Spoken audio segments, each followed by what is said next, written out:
Buy and sell now or wait until the spring market? This has been a common question I've been getting asked this past month. And I'm going to do my best to provide you with some information that may help you determine what would be the best option for you. Welcome. My name is Matt Sloan, and I'm a realtor here in the Greater Toronto area. If you're still interested in learning more after this video, you can go into the first link of the description below and book a call with me at a time that works best for you. Oh yeah, and if you don't mind, please subscribe to the channel. And if you like this video, leave it a thumbs up. Now, let's get into if you should be making a move in the real estate market now or in the spring. The truth is, I would love to be able to give you a yes or no answer to this question. But the answer is really, it depends on your own individual situation and what would make the most sense for you. But now that we are at the end of the year, we have had a whole year to see what the trends look like and where the real estate market may be going. So stay with me here as I pull up some information to show you what has been going on in the real estate market this past year and dive even deeper into the most recent month, November. So what we have here is the Toronto Real Estate Board average price. It's a dot chart from 2019 to this past month, November 2023. And it's really cool to see the average price kind of slowly work its way up over these past 4 years. And then we can really see the peaks that we've had and then the slight corrections that we've had as well. One thing that I wanted to focus on in this chart since the month of November just ended was that I wanted to see how the month of November, this past month of November, has acted compared to previous November months.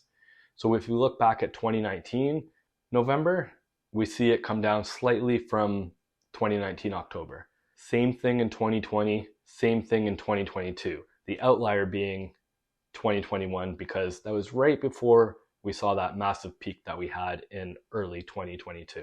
So even though we've had very few sales this past month, or this past year even, we have still seen the month of November act relatively similar to previous November months. The next thing I wanted to point out was that after every peak that we've had over these past 4 years, and this also extends back a little further too, but more specifically these past 4 years, we've seen a slight correction. And when we have seen that correction, the floor of it has been a little higher than that previous year. So if we look at the correction that we just had, it's slightly higher than this time last year. And same with 2019 and 2020, and especially down in 2022 when we saw it really come down there, but it corrected fast and started picking back up here in the spring. So to point out the spring, why that happened is the fixed interest rates came down. So we know the fixed interest rates came down. So why they came back down is the 5-year bond came down, and which then fixed interest rates follow that.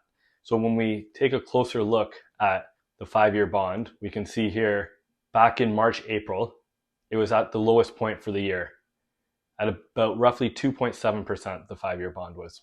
So we can really see how when the 5-year bond comes down, fixed rates come down, and the market got a little hotter this past spring. So you can match that up there.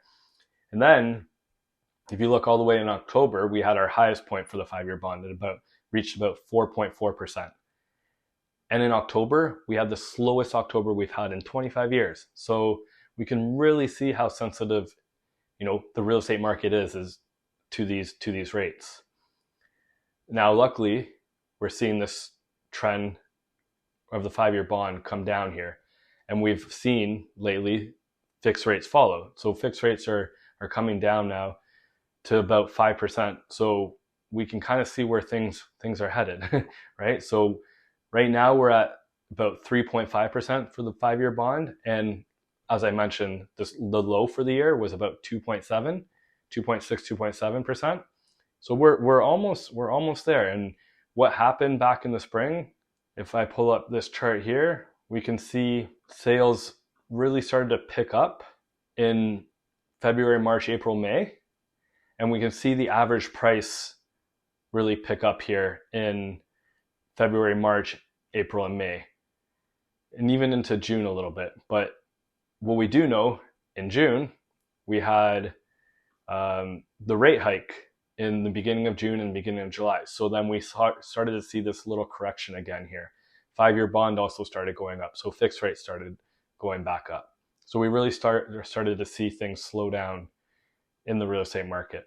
But then we've had a couple holds now. And as I mentioned in this previous chart, the 5-year bond has started to come back down. So we can only guess where things are going. But my guess would be we're heading into a more similar market to what we saw this past spring, if I had to guess. But we'll keep following the 5-year bond and the fixed rates, and we'll have a better idea of where things are headed. So lastly, let's pull up the GTA market stats here for the month of November. As we can see, year to date, the average sale price is 1.13. The amount of sales we've had is just over 62,000 sales. And to put in perspective, this is the slowest year we've had in over 20 years. And in 2021, we had just over 120,000 sales. So we've had almost half the amount of sales this year compared to 2021. The number down here, the 3.96, nice big bold red, this is the number that we really like to follow. This is months of inventory. So it really shows how much inventory is on the market at the end of each month, and we can kind of track over the months, the year, which direction this is going. Because if it starts to go down a little bit, we can assume that prices will be going up. And if the months of inventory is going up, then we have a bit more of a buyer's market. Right now, we're just right at a balanced market, maybe even a seller's in some area. Again, this is for all of the GTA. So if you want to know your area, your micro market, or somewhere that you're interested in, let me know, and I can pull up the months of inventory for that area and really dive deeper into your neighborhood.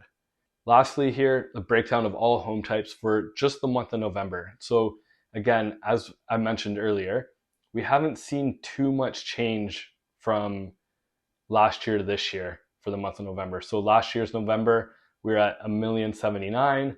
This year, we're at 1,082,000 for average price. Even with the active listings going up about 40%, the average price is still held. So that shows us that we're probably at the floor of the correction here, give or take. I don't believe it's going to be too much change or too much downward pressure any further, since we are seeing things hold up, even though the active listings are up 40% here. Also sales, we've seen sales come down. As I mentioned, it has been slow these past couple months for sales, but again, we are starting to see fixed rates come down and the price is holding. So the idea is that, we might start seeing things pick up a little bit as we head into the new year and closer to the spring, depending on how interest rates act. I hope that gives a little clearer picture of what's been happening in the real estate market and gives you an idea of the trend and the direction that we may be headed in. If you have any questions or want further information on your neighborhood or your micro market, feel free to reach out. Again, link in the description below. Please subscribe to the channel, and we'll see you in the next one.